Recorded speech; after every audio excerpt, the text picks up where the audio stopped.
ராஜலட்சுமி கிட்ட போயிட்டு சூர்யாவும் கோடீஸ்வரியும் பேசிட்டு இருக்கிறத கவனிச்சுட்டு, கூடிய சீக்கிரம் சூர்யா மனசை மாற்ற போகிறாங்கக்கா இவங்க குடும்பமே வந்து இங்கே தான் ஆல்ட்ராக போகிறாங்கன்னு நினைக்கிறேன், நம்ம சொத்தெல்லாம் அவங்க சைட் போகுது அப்படின்னு.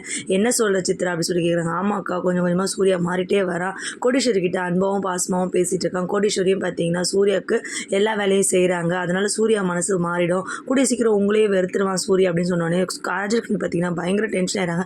சரின்னு சொல்லிட்டு கிச்சனுக்கு போனவங்க பார்த்தீங்கன்னா அந்த வேலை செஞ்சுட்டு இருந்தா அந்த வேலைக்காரமாக இருப்பாங்க.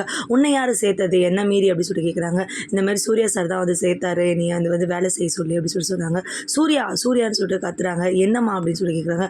நான் வேலையை விட்டு நிறுத்தினேன், வேலைக்காரியை யார் வேலைக்கு சேர்த்தது அப்படின்னு சொல்லும்போது, நான் தாம்மா சேர்த்தேன். மகா வந்து ரொம்ப வேலை, காலையிலேருந்து சாயங்காலம் வரைக்கும் வேலை செய்கிறா. அதனால தாத்தாக்கு வந்து சரியான நேரத்தில் வந்து மாத்திரை கொடுக்க தவறிடுது, அதனால் தாத்தாக்கு ரொம்ப கஷ்டமாயிடுது, அதனால தான் நான் வேலைக்கு சேர்த்தேன் அவளை சொல்கிறாங்க. இருந்தாலுமே ட்விஸ்ட் பண்ணி விடுறாங்க சித்ரா தேவி. பாருக்கா, நீங்கள் சொல்லி உங்கள் பேச்சை கேட்காம அந்த வேலை செய்கிற பொண்ணை சேர்த்துட்டாங்க சூர்யா. பொண்டாட்டி மேலே அவ்வளோ பாசம் இருக்குது, பொண்டாட்டி நம்ம எங்கே வேலை வாங்குகிறோம் அப்படின்னு சொல்லிட்டு வேலைக்கு ஆள் சேர்த்துருக்குறாங்க அப்படின்னு சொல்கிறாங்க. இல்லை, இது கோடீஸ்வரி தாங்க இதெல்லாம் சொல்லியிருப்பா. நேற்றே பாவம் கோடீஸ்வரி ரொம்ப கண்கலங்கனா என் பொண்ணுக்கு வேலை செய்ய முடியலன்னு சொல்லிட்டு அவள் தாங்க ட்விஸ்ட் பண்ணி அமைச்சிருப்பா. இந்த மாதிரி வேலை செய்யறதுக்கு ஆள் வைங்கன்னு சொல்லிட்டு அதெல்லாம் சூர்யா மனசு மாதிரி வேலைக்கு ஆள் வச்சிருக்காங்கன்னு சொன்னோடனே பார்த்தீங்கன்னா ராஜலட்சுமிக்கு இன்னும் கோவமாயிடுது. என்ன சூர்யா நீ இப்படிலாம் பண்ணிட்டு இருக்க அப்படின்னு சொல்லி சொல்லிக்கிறாங்க.